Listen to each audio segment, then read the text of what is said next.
Есть личности, чья роль в истории известна только лишь потому, что о них рассказывают учебники истории.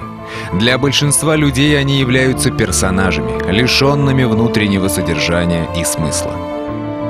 Ахмед Заки Валиди Таган к таким историческим личностям, безусловно, не относится. Хотя бы потому, что результаты его борьбы самоочевидны. Валиди является основателем Башкирской республики, того субъекта Российской Федерации, гражданами которого мы являемся. Валиди был харизматиком, то есть человеком, наделенным благодатью Всевышнего. Правда, для него самого вся его бурная деятельность вряд ли была милостью Бога, скорее миссией, тяжкое бремя которой он нес всю свою жизнь.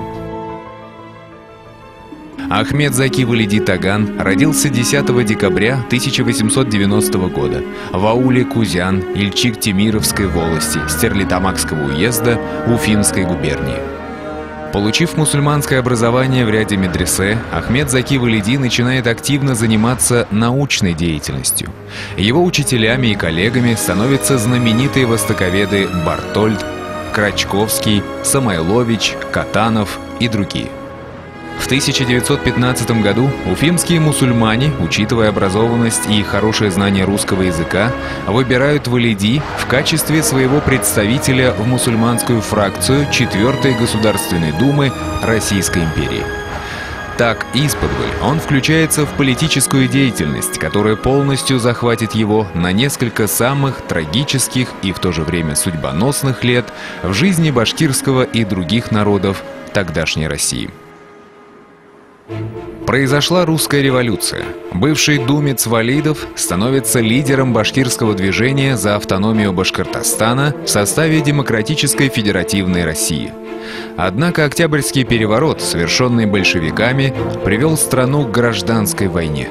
В этих условиях Валиди и его соратники формируют башкирское войско, которое отважно сражается против красных под Екатеринбургом, Орском, Актюбинском и Самарой.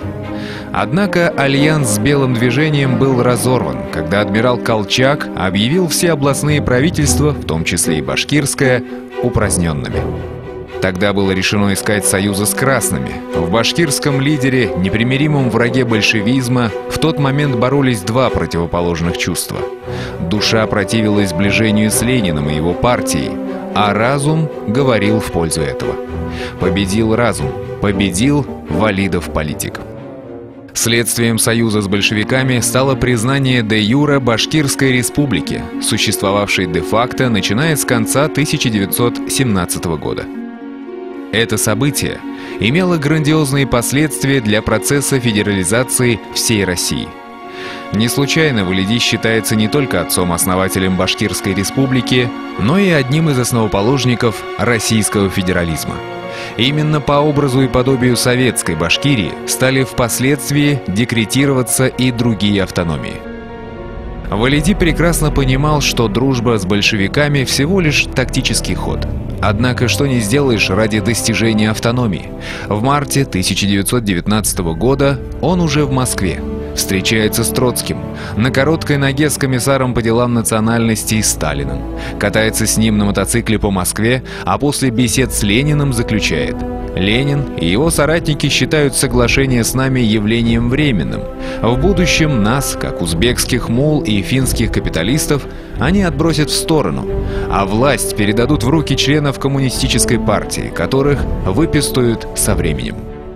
В сентябре 1919 года в Оренбург приезжает председатель ВЦИК Михаил Калинин, чтобы обсудить ситуацию вокруг Валидовской Малой Башкирии.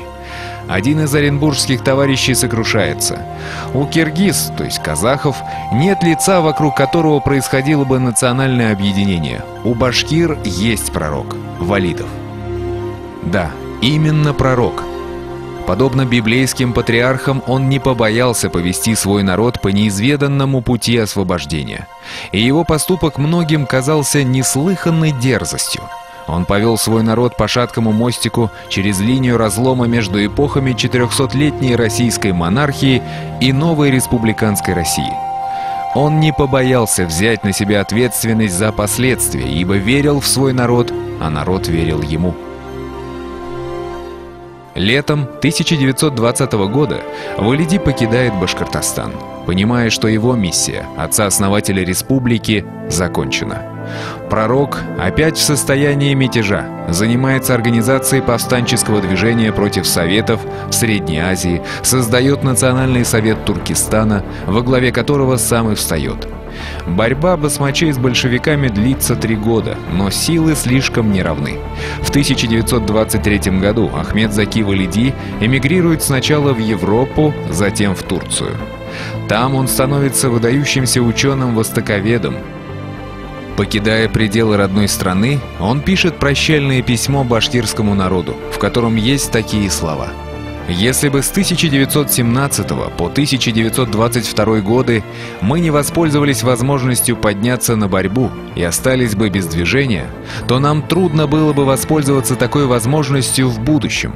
Эта возможность длилась очень короткое время, однако мы сумели ею воспользоваться. Совершенные нами дела, так же как и дела Кучук-Султана, его сына Мурат-Султана, Бишай-Султана, его сына Ирыс-Мухаммед-Султана, Карасакала, Батырши, Салавата, оставит после себя великие воспоминания».